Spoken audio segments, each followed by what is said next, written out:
Olá, aqui é a professora Fernanda. Hoje a gente vai para a nossa última aula, tá? Que é a aula de rendimento e transmissão, né? Rendimento de transmissão. Por quê? Tudo que a gente estava fazendo até agora, a gente estava, né, desprezando perdas. Então, tudo que eu tinha disponível, eu estava conseguindo fazer a transmissão, tá? Através de engrenagem, polia, etc. Mas agora a gente vai ver que na realidade não é assim, tá? Então, assim, num sistema de transmissão real, tá? A gente vai ter perda de energia na forma de atrito. Tá? E aí é atrito entre superfícies de contatos que deslizam uma sobre a outra, agitação do óleo lubrificante, escorregamento entre correia e polia, como a gente viu na aula de correia e polia, né? O atrito de contato que a gente tem entre os dentes da engrenagem, tá? Mancal, né, de apoio também, né, mancal de rolamento de apoio também tem o perda de energia por atrito. Tá? Então, tudo isso daí vai me gerando perdas, né? O que quer dizer isso? Que a gente vai ter uma certa potência de entrada, mas por causa desses fatores, eu vou perdendo uma parcelinha dessa energia na forma de atrito. E aí a potência que eu vou conseguir entregar no final da transmissão vai ser menor do que a potência que eu tinha de entrada. Se alguém fica curioso, né, essa energia que a gente vai perdendo, tá, ela é transformada em calor. Tá? Então, assim que acontece a perda de energia aqui por atrito, né, nesse caso nosso aqui. Então, o que vai acontecer? A gente vai ter uma potência de entrada, geralmente motor elétrico, nos exemplos que a gente vai fazer. E ela vai ser a soma da potência útil, que é aquela que eu consigo realmente entregar no final da minha transmissão, mais o que eu perdi no meio do caminho por atrito, né? Mais a potência perdida que eu tive. E aí, né, vem a definição de rendimento, tá, do sistema. Eu sempre comento que definição geral de rendimento é sempre a energia útil, aquela que eu tenho disponível para poder realizar algum trabalho, dividido, tá, pela potência de entrada, tá, aquela que vai começar a tocar o meu sistema mecânico. Então, é aquela quantidade que eu tenho para trabalhar, né, já transmitida, dividido pela energia disponível por um motor elétrico, por exemplo. Tá? Então, isso aí se aplica para qualquer campo.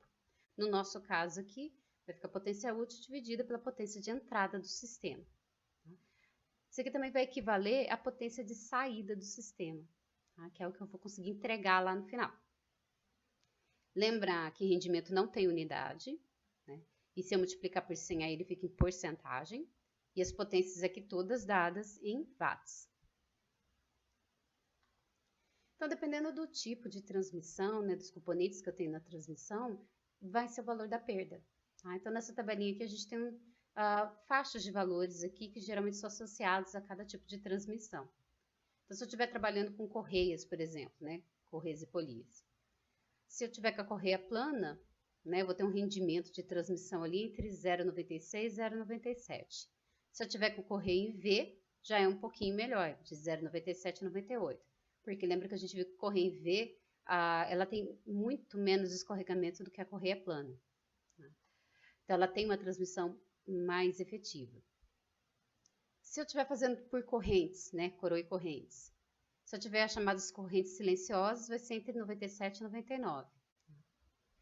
Se for por rodas, tá? Esse tipo de transmissão aqui é dado por atrito. São duas rodas, parecido com o poli, vamos dizer assim, mas eu não tenho um encaixe para correia, tá? É uma roda encostando na outra e o que faz transmitir o movimento de uma para outra é o atrito entre elas, tá? Aí seu rendimento pode ser bem menor, tá? Começa em 0,95, dependendo da configuração, até 0,98.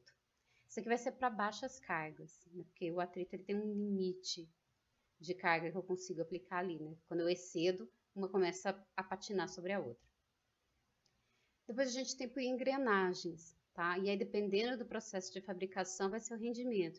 Que lembra que a gente tem o atrito do contato entre os dentes. Então, se eu tiver um acabamento mais grosseiro, o atrito vai ser maior. Se eu tiver um acabamento melhor, com uma rugosidade menor, o rendimento vai ser maior. Então, quando ela é fundida, vai entre 0,92 a 0,93. E se for usinada, de 0,96 até 0,98. Né? Dá para ver que melhora bem o rendimento. Depois a gente tem rosca sem fim. Tá? E nesse exemplo aqui, né, tá aço bronze.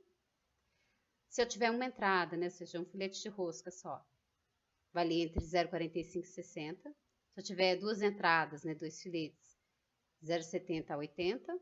3 entradas de 85 a 97, eu vou melhorando a transmissão. E os mancais, dependendo do tipo, né, é a perda. Então, se eu tiver por rolamento, lembra que ele tem bem menos atrito, então o rendimento vai ser melhor, é entre 98 e 99. Se for por deslizamento, né, aí o atrito é um pouco maior, então vai ficar entre 0,96 e 0,98. Então, aqui são alguns exemplos, né, de elementos que a gente tem no nosso sistema mecânico e a média de perda que cada um dá. Tá? Então, a cada etapa da transmissão eu vou perdendo um pouquinho de potência. Então, aqui, ó, que hoje é curtinha essa aula, né? Então, aqui já vem em seguida, que depois eu vou gravar, vou disponibilizar o vídeo desse exemplo, tá?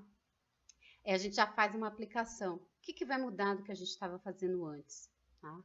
Vai mudar principalmente aqui na hora de calcular o torque, tá? Porque o ideal aqui, como eu tenho perda, é calcular o torque pela fórmula original dele usando potência, tá? 30 vezes a potência dividido por π vezes rotação, ao invés de eu usar a relação de transmissão para encontrar, tá?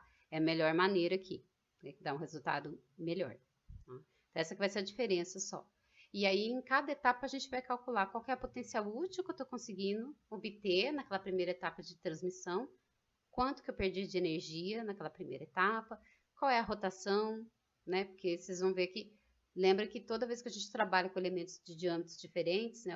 Polias com diâmetros diferentes ou engrenagens com diâmetros diferentes, vai alterar a rotação, vai alterar o torque.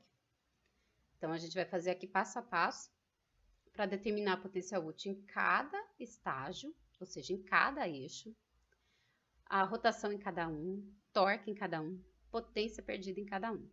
Isso aqui é principalmente para a gente treinar.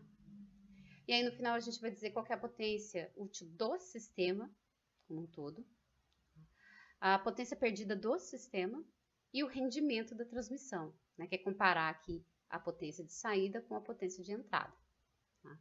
Então, eu vou fazer esse exemplo aqui passo a passo para vocês, né, para ficar bem claro. Mas é simples porque a gente só acrescentou agora o fator de perda, tá? O restante é da mesma maneira que a gente vinha fazendo antes, tá? Bem, então, né, aqui é curtinho, mais tranquilo. Qualquer dúvida mesmo assim, pode me mandar mensagem e logo eu deixo o vídeo aí com o exemplo resolvido para vocês. Tá? Bem, então, né, até a próxima aí.